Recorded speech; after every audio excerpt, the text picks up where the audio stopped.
I'm going to show you step by step on how I make my ceramic trinket trays, but first let me show you everything that you're going to need.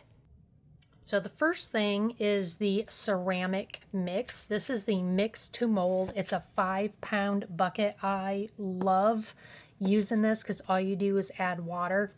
You can use some different dyes. I do have a few different colors just in case. I like to use parchment paper because it's easy to pick up any of your mess.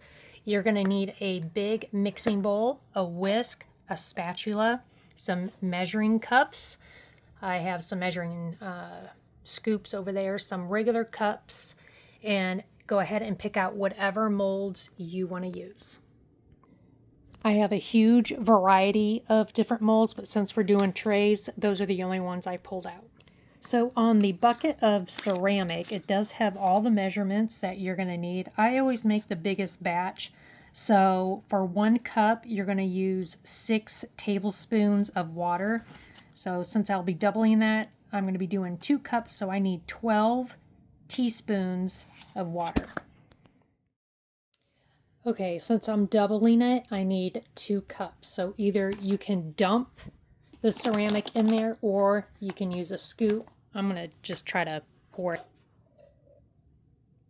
Then you're going to take your water, dump it in there, take your whisk, and start mixing.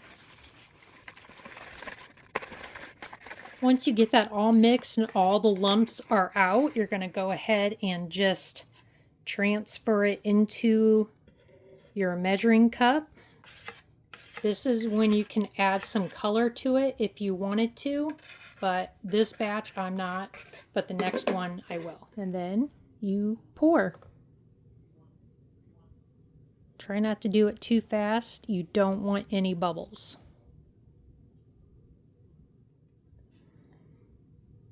Add a little bit more. Get it right to the rim. Since I have a little bit left, I'll go back through the ones I already poured to get them nice and even.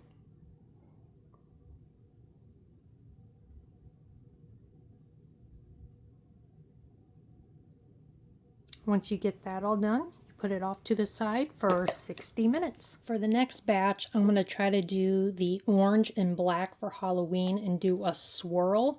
So I'm going to go ahead and mix it, and then I'm going to pour them in 2 different mixing cups.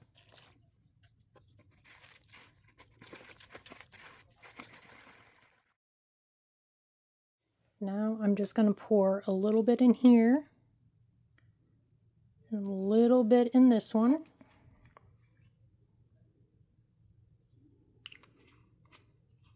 And then we'll mix it.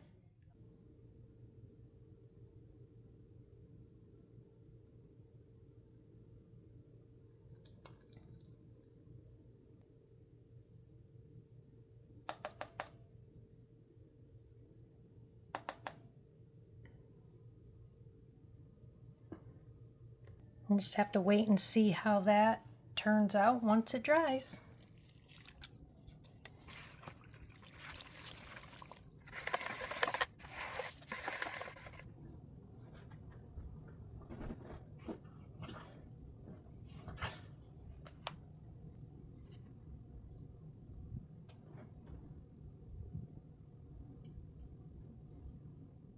These are all the ones I end up doing. They're all ready. This one kind of had a mistake on, so I'm not sure how that's going to turn out. So let's demold.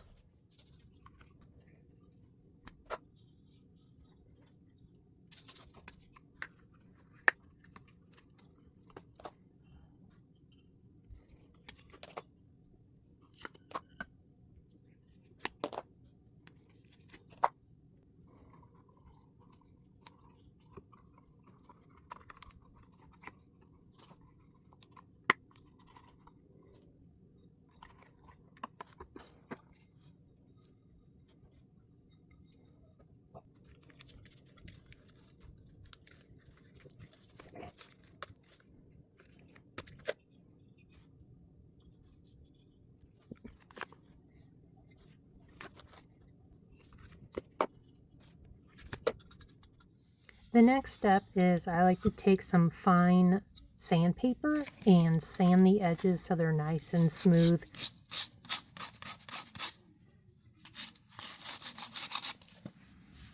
After finishing sanding, I take a damp paper towel and I wipe them all clean, make sure they're all dry, and now it's time to seal it.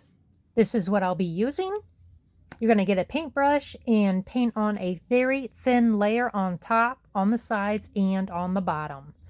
Since I'll be making a Halloween one, I'm going to take some of my candy molds and my resin and do a couple of different shapes. Just pour some of my resin in a cup, a little bit of glitter, stir it up. I am going to add some color to it. I'm going to use 1 drop of the orange. I also did some black. I take a lighter, make sure there is no bubbles, and take my UV lamp. Okay, so I think I'm going to end up putting the tombstone right here, and then I'll do the witch's hat on the orange side.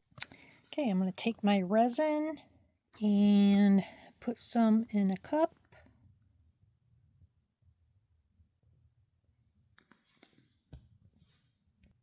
I was going to do orange or black glitter, but I didn't want it to be too dark.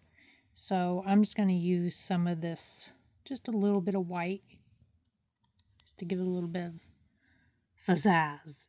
You can spread it with a stick, or you can use a paintbrush, making sure there's no bubbles.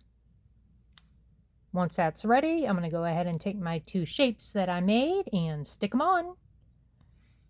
Put them underneath the UV light for 3 minutes. Okay, let's see how it turned out. Should be nice, and there it is. Get in the sun a little bit. So there is my little tray for Halloween. I'm going to show you all the ones that I did. I like adding some of the animals that you can put your jewelry on, like your earrings, your wedding ring, bracelets. This one I used a napkin. So there's a lot of different things that you can add to them. You can paint them, you can decorate them. So hopefully this gives you some ideas. Now, if you didn't want to buy all the supplies to make these, don't worry. I will be listing all of these on my Mercari. I will link that down below so it's easier for you to find. I will be listing a bunch of keychains, purse charms, bracelets, all this fun stuff that I have been making over the past months, along with some other goods. So be sure to check that out. To give you a better idea on what it would look like if you put any of your jewelry on these, this just shows you how I hang my rings and earrings, your bracelets. You could put your change, any little stuff that you can think of that you can put on these. And that's how I do it. Thanks for sticking around to the end. I greatly appreciate it. Be sure to hit that subscribe button and the like button. And I hope to see you back very soon. Bye, guys. Keep smiling.